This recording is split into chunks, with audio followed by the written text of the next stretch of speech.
So ప్రస్తుతానికైతే ఆయన దొరికాడు. మరి వ్యవహారాలు దొరకాలి.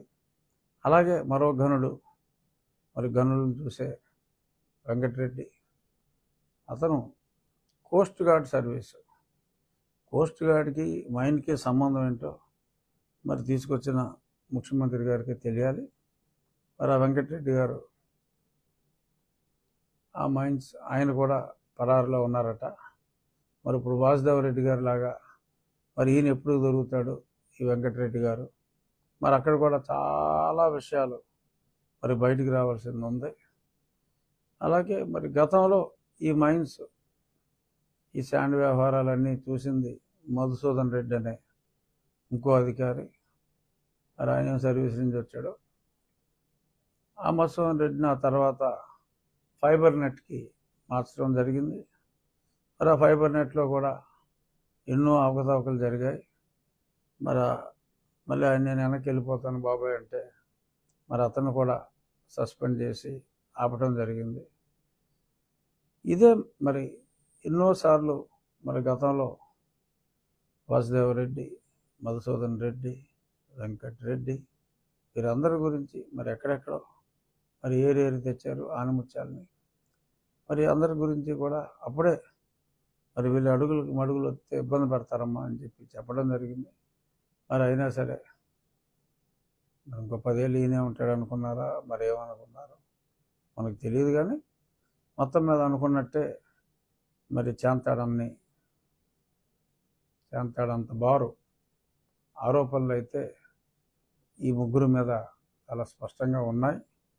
డెఫినెట్గా మరి కొత్త ప్రభుత్వం అవినీతి మీద చర్యలు తీసుకోవాల్సిన అవసరం ఎంతైనా ఉంది. కాబట్టి ఈ 3 సెక్షన్లు గతంలో మనం మాట్లాడుకుంటాం కూడా ఎక్కువ శాండ్ అంటే మైన్కి సంబంధించింది, లిక్కరు, వైన్, మైన్, శాండ్ ఇలాగా కోడ్ లాంగ్వేజ్లో మాట్లాడేవాళ్ళం. అవన్నీ కూడా మరి ఇప్పుడు వరుసగా బయటికి రావటం ఎక్స్ట్రీమ్లీ హ్యాపీ.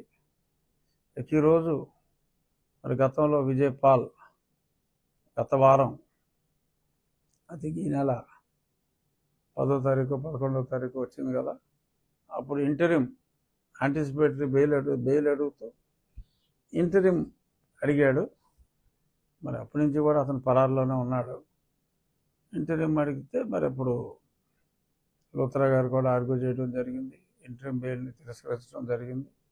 ఈరోజు మళ్ళీ ఐటెం నెంబర్ 67 మరి బహుశా 12:30కి అలాగా రావచ్చు. డెఫినెట్గా అంతా సమాచారం అంతా ఉంది. విజయపాల్ పాత్ర సుస్పష్టం. సో అంచేత చూద్దాం ఏం జరుగుతుంది అన్నది నేను ఆసక్తిగా ఆ ప్రొసీడింగ్స్ అన్నీ చూడటానికి ఆసక్తిగా ఎదురు చూస్తున్నా. చూద్దాం అది విజయపాల్ ఎన్నాళ్ళు ఆయన దాక్కుంటాడు.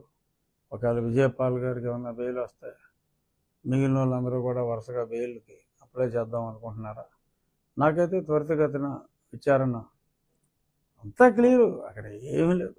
హెడ్ కానిస్టేబుల్ అయినా చేయగలరు, కానీ డీజీ స్థాయి అధికారులు ఉన్నారు కాబట్టి కనీసం మరి ఒక డిఐజీ స్థాయి అధికారి నాయకత్వంలో మరి విచారణ జరిగితే బెటర్గా ఉంటుంది. ఎందుకంటే పోలీస్ శాఖ అధికారులే ఇందులో కుట్రల్లో తుదముట్టించాలన్న కుట్రల్లో మరి ప్రముఖ పాత్రధారులు కాబట్టి, ఇంకా పెద్ద వాళ్ళు ఉన్నారు కాబట్టి చూద్దాం. ముందు ఈరోజు ఏమవుతుందో చూద్దాం.